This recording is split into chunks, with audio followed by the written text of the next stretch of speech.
MA ला first class मिळवलेला आहे. मला वाटतं की साठे सरच आम्हाला कारण आहे, कारण आम्ही 7 जण आहे. त्या 7 मध्ये आम्ही सर्व 7 जण फर्स्ट क्लास मध्ये MA ला आलेलो आहोत. आणि त्यातली गोष्ट महत्वाची म्हणजे जवळजवळ आम्ही 4 ते 5 जण या महाविद्यालयामध्ये प्राध्यापक म्हणून सेवेत आहोत. मला वाटतं की आम्हाला एकच किस्सा सांगतो की आम्ही हॉस्टेलला राहत असताना कधी कधी आमच्याकडे पैसे नव्हते, तो मुद्दाम सांगतो, आणि आम्ही 5 वाजता गावामध्ये फिरायला जातो. मग स्टँडवर जायचो, कधी भगवंत मैदानावर जायचो. आमच्याकडे पैसे नसायचे. मग एक वेळेस काय झालं, स्टँडमध्ये आम्ही थोडं थांबला असताना एक पिठाची पिशवी तिथं राहिलेली होती.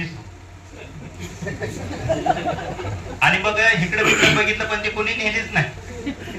मला वाटतं संजय इथं आहेत, मला वाटतं संजयने ती गोष्ट सांगण्यात तर आणखी त्याला चांगलं वाटलं. मग आम्ही थोडा वेळ वेट केलं, ती पिशवीला कोणी काय हातच लावला नाही. मग इकडं तिकडं बघून मला वाटतं संजयने उचलली.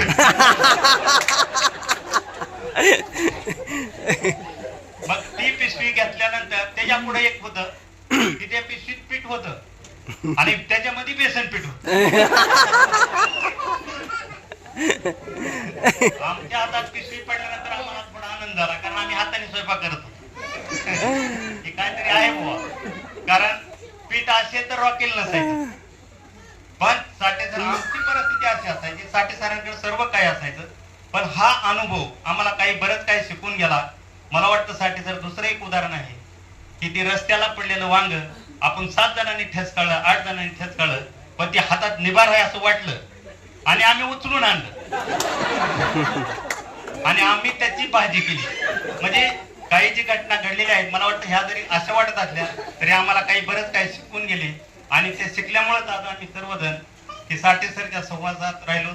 साठे सर बरोबर आम्ही सर्वजण चांगल्या मार्गाने, आता आम्ही सगळ्यांची बुद्धी सारखी नसते, पण मला वाटतं माणसाला सहवास महत्वाचा असतो. आज आम्ही एवढं फ्रेश असण्याचं एकच कारण आहे सर, आम्ही रोज 1 ते 2 तास फिरायला असतो.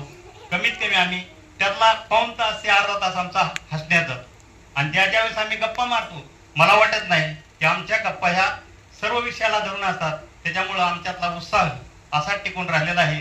मला वाटतं येणाऱ्या काळात साठे सरांचा उत्साह असा टिकून राहावा, एवढीच ईश्वर चरणी प्रार्थना करतो आणि त्यांना दीर्घ आयुष्य लाभो ही परमेश्वरा चरणी प्रार्थना करतो आणि माझे 2 शब्द थांबवतो.